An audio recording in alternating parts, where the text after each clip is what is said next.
దీన్ని స్లోగా కుక్ చేసుకొని మరి లాస్ట్లో కేవలం బాదాం పాలల్లో రొయ్యలు వేయం, దీంట్లో కొబ్బరి పాలు కూడా వేయాలి.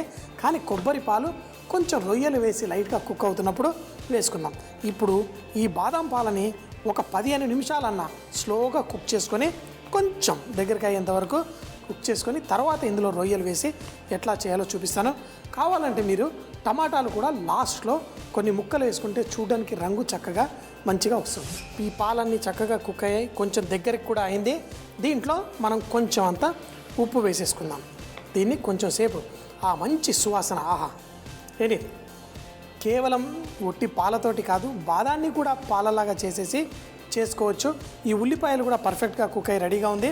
మరి దీంట్లో టమాటాలని కూడా కొంచెం గట్టి టమాటాలు తీసుకొని దాన్ని సగాన్ని కట్ చేసి ఈ సైజు ఉంటే ఒక 4-5 ముక్కలుగా కట్ చేసి లాస్ట్లో వేసుకుందాం. ఈ టమాటాలు వేసిన తర్వాత స్టవ్ కట్టేయాలి, అప్పుడే బాగుంటుంది. ఇందులో మనం రొయ్యలు చక్కగా కడిగేసుకొని రొయ్యల్ని ఇందులో వేసేసుకుందాం. పాలల్లో ఈ రొయ్యల్ని కుక్ చేసుకుందాం. సో మరి మంటను కూడా కొంచెం పెంచి దీన్ని 2-3 నిమిషాల పాటు దీన్ని కుక్ చేసుకున్న తర్వాత ఇందులో కొబ్బరి పాలు వేసుకుందాం. ఎప్పుడు మసాలాలనే కాకుండా ఇలా లైట్గా కూడా మనం చేసుకోవచ్చు. రొయ్యలు ఒక 2 నిమిషాలు అవ్వగానే దీంట్లో కొబ్బరి పాలు వేసేసి ఫినిష్ చేసుకుందాం. అయితే కొబ్బరి పాలు వేసిన తర్వాత మరొక్కసారి దీన్ని మరగనీయకూడదు, కొంచెం సేపు బాయిల్ అవ్వగానే దీన్ని కట్టేసుకోవాలి. కానీ ఇక్కడ టమాటాలు ఉన్నాయి, మీరు టమాటాలు వేసుకోవచ్చు. అలాగే కోడిగుడ్డుని కూడా మనం వేసుకోవచ్చు. కోడిగుడ్డుని కొట్టేసి దీన్ని స్టవ్ కట్టేసి దాంట్లో వేసేసి తర్వాత దాన్ని వడ్డించుకుంటే చాలా బాగుంటుంది. కానీ ఇలా మరుగుతున్న దాంట్లో కాకుండా దీన్ని వెరైటీగా మనం ఎట్లా చేసుకోవాలో చూపిస్తాను. సైడ్లలో కూడా కొంచెం అంటుకుంది, దీన్ని కూడా కొంచెం క్లీన్ చేసుకొని ఇప్పుడు ఒక్కసారి దీన్ని బాయిల్కి రాగానే దీన్ని ఎలా చేయాలో చూద్దాం.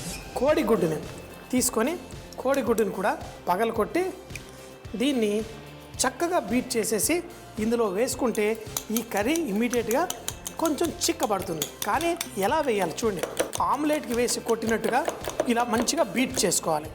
బీట్ చేసుకొని ఇందులో వేసారనుకోండి మరి అది ఉడికిపోతుంది. అలా కాకుండా స్టవ్ కట్టేద్దాం.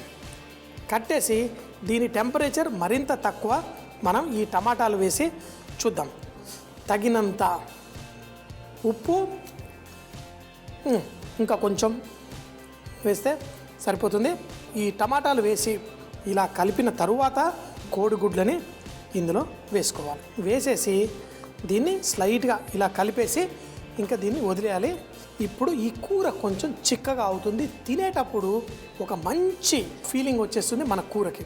దీన్ని మీరు బ్రెడ్లతోటి పరాటాలతోటి దేంతో తిన్నా మనకి చాలా టేస్ట్ ఉంటుంది. చూడండి, కోడిగుడ్డు విరిగినట్టు మీకు కనిపిస్తుందా? లేదు. అదే మళ్ళీ టమాటాలు చక్కగా కనిపిస్తున్నాయి, మన రొయ్యలు చక్కగా ఉన్నాయి. కొబ్బరి పాలు బాదాం పాలతో చేసుకున్న రొయ్యల కూర చాలా లైట్గా డెలికేట్గా ఉంటుంది. కానీ తింటుంటే దీంట్లో మజా వేరుగా ఉంటుంది. మన అద్భుతమైన రొయ్యల కూర రెడీ. ఆహా, ఆ బాదాము మంచి టేస్టు, మనం వేసుకున్న ఈ టమాటా ముక్కలు కూడా మంచిగా ఈ పచ్చిమిరపకాయలతో పాటు సూపర్గా ఉంటుంది. ఇది మనం తింటా ఉంటే ఇంకా చాలా మంచి టేస్ట్. అయితే ఎప్పుడు రొయ్యలంటే ఘాటుగా కారంగా కాకుండా ఇలా కూడా మనం చేసుకొని తినాలి. అమ్మా, అలాంటి వాళ్ళది నిజమైన ప్రేమ కాదు, అది వ్యామోహం. ఎగ్జాక్ట్లీ చిన్నత్త, నిజంగా ప్రేమించుకున్న వాళ్ళు అలా చేయరు. ఎంత మనసు విరిగిపోతే కన్న కూతుర్ని పట్టుకొని మా దృష్టిలో చచ్చిపోయా ఉంటుందా తల్లి? అది సరే అమ్మా, తన కూతురుతో తన మాట అనేటప్పుడు ఆమె మాటల్లో వ్యథ, కళ్ళల్లో బాధ గమనించావమ్మా? పెద్దబాబుకు బర్త్డే విషెస్ చెప్పు కూడా వెళ్ళాం కదా. ఊరికే ఎలా కాలిపోతుంది?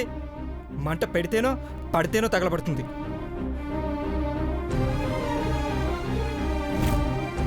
కరెక్ట్ చిన్నబాబు, నీకొచ్చినట్టే నాకు డౌట్ వచ్చింది. పార్వతే షర్టును తగలబెట్టిందనుకుంటా.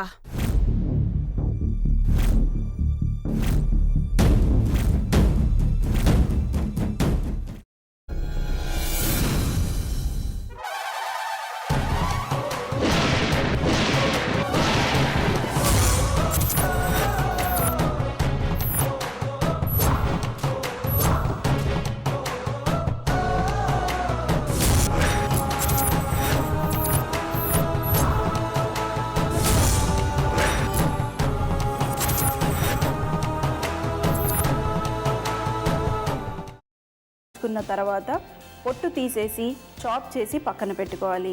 ఒక ప్యాన్లో కొద్దిగా నూనె వేడి చేసి అందులో ఆవాలు, మినప్పప్పు, శనగపప్పు, కరివేపాకు, సన్నగా తరిగి పెట్టుకున్న ఉల్లిపాయలు వేసుకుని 1 నిమిషం పాటు వేయించుకోవాలి. ఆ తర్వాత కాల్చి కట్ చేసి పెట్టుకున్న వంకాయని కూడా అందులో వేసుకుని బాగా మిక్స్ చేసి బౌల్లోకి ట్రాన్స్ఫర్ చేసుకుని అందులో తగినంత చిక్కటి పెరుగు లేదా పల్చటి పెరుగు వేసుకుని మిక్స్ చేసి అన్నంతో కానివ్వండి, చపాతీతో కానివ్వండి సర్వ్ చేసినా చాలా బాగుంటుంది.